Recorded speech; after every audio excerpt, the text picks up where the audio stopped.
Pemerintah Vietnam memangkas hampir separuh provinsi dan hampir 80.000 pekerjaan, imbas efisiensi anggaran negara. Para anggota Parlemen Vietnam atau Dewan Nasional sebelumnya pada Kamis 12 Juni 2025 menyepakati penggabungan sejumlah wilayah di negara itu.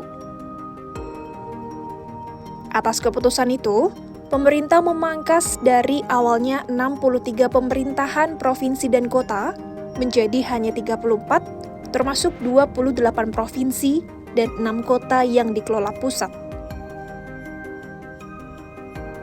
Tak hanya itu, imbas kebijakan ini tercatat hampir 80.000 pejabat atau tepatnya 79.339 pejabat di PHK, mengundurkan diri atau dirumahkan. Langkah ini merupakan bagian dari reformasi besar-besaran terhadap struktur administratif yang dilakukan usai pemerintah memangkas jumlah kementerian dan lembaga dari 30 menjadi 22 pada Februari 2025 lalu. Kebijakan itu juga telah menyebabkan sebanyak 23.000 orang kehilangan pekerjaan. Sekretaris Jenderal Partai Komunis Vietnam, To Lam mengatakan, restruksi drastis tata kelola negara diperlukan jika ingin mencapai pertumbuhan yang cepat, stabil, dan berkelanjutan. Sementara Menteri Dalam Negeri Vietnam, Pham Thi Thanh Tra menyebut, hal itu merupakan revolusi terbesar sejak Vietnam didirikan pada 1945.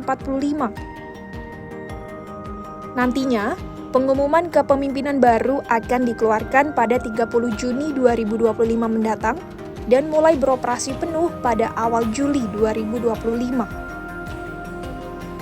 Vietnam mencatat pertumbuhan ekonomi 7,1% pada 2024 dan menargetkan 8% pada 2025 sambil mengincar status negara berpenghasilan menengah pada 2030.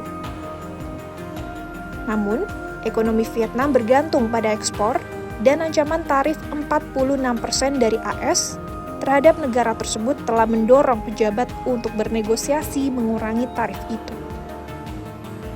Reformasi struktur pemerintahan ini mengikuti kampanye anti korupsi yang luas dan menonjol dalam beberapa tahun terakhir.